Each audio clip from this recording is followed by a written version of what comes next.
great. And I'm glad you're doing these studies around the cost effectiveness component as well. But I mean, Costas is probably going to push back on me here because he's a former medical affairs for individual as well. But I call a little BS on this cost effectiveness component that does just require such a like insurance companies harping on this component for newborn screening. And the reason why I say that is because like I don't want to pit newborn screening against cancer patients. That's not what I'm trying to do here. But I think every single year we spend, at least in the U.S., you spend somewhere around like $50 billion to treat like late stage cancer, and it, overall survival improvement is maybe months, maybe a year at best, right?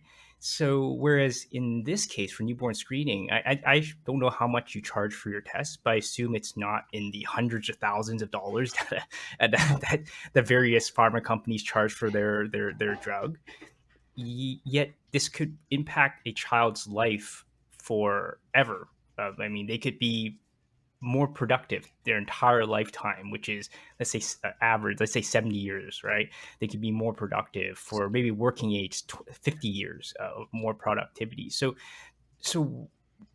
I'm curious, why is there such a this onus on newborn screening to make sure that it has to be cost effective, and what does that even mean? Like, what do they want to see from a cost effectiveness standpoint, right? That clearly demarcates this as being super cost effective, because it seems like, at least in Florida, it seems like what you really needed wasn't cost effectiveness. You just needed someone who cared enough to push it through, right? It seems like that person had a personal story, affected them very, very personally. They understood why it's important, and they sort of just pushed it through, right? So is it really cost effectiveness, or is there a narrative story that needs to be kind of that told better by the entire community?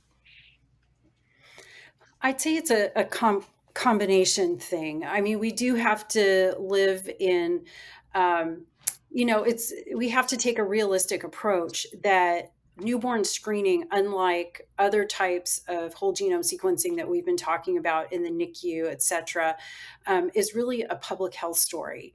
I don't, I assume that newborn screening will continue to be a public health story, but the states decided a long time ago that we care about this from a public health perspective. And so newborn screening is actually run through state public health laboratories.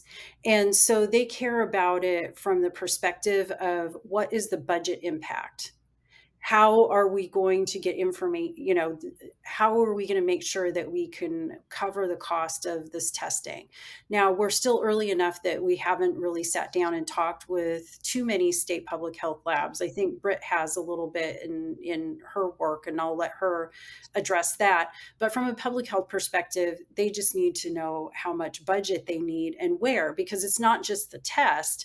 A public health department is also looking beyond that to things even broader than what Britt mentioned about inpatient hospital stays and ER visits and things like that.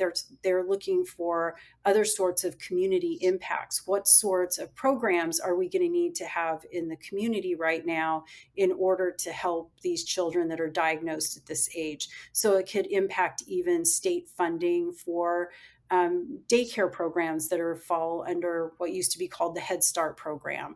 What type of accommodations are needed in school earlier than what was thought. So public health kind of cost effectiveness is slightly different, but they at least need to know the budget impact. But you're right. I will support you on the point that there are healthcare interventions where they're not cost effective, but they're the right thing to do. You still have to show the data that it's the right thing to do, that it is going to change outcomes, but it's not cost effective. And we have many examples in healthcare where that is the case. But fortunately, we are able to show that this does improve outcomes and it does reduce the unnecessary use and wasteful use of interventions that you could have avoided if you'd have just had the diagnosis. Like, why put your kid through a muscle biopsy and have your health insurance company cover that if it's not necessary? We don't Yeah. want that.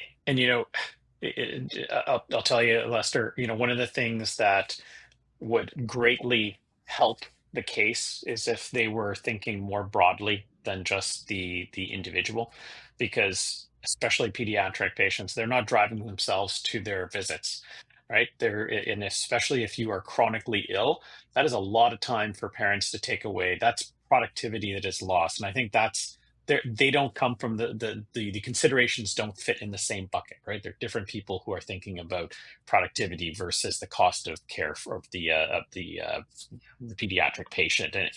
But if you were to take the more holistic view, you could actually see that it's a bigger benefit than just the health care that you are passing on to that child, right? So from a health economic standpoint, you can certainly make a very strong case that actually identifying these patients early, getting them into the right treatment at the right time, providing interventions where possible earlier. It's a much more cost efficient way of managing these patients than letting them just suffer through the system and have patients dragging them back and forth and getting multiple tests, as was just mentioned. It's just not the way that it's assessed at the moment. Yeah, that's a really good point you bring up. I mean, even the first patient that I had mentioned early in this podcast that was on that 17-year diagnostic odyssey. I mean, we know the mom had to quit her job, right? Just to take care of the child. And we hear that all the time. And some of the other things that come up is just the mental health burden on the family. To be, caring for a child with rare disease and the long, not knowing what's going on, not knowing how to best, provide care for their child when they don't have a diagnosis. It really does go beyond the patient themselves, and it affects the whole family.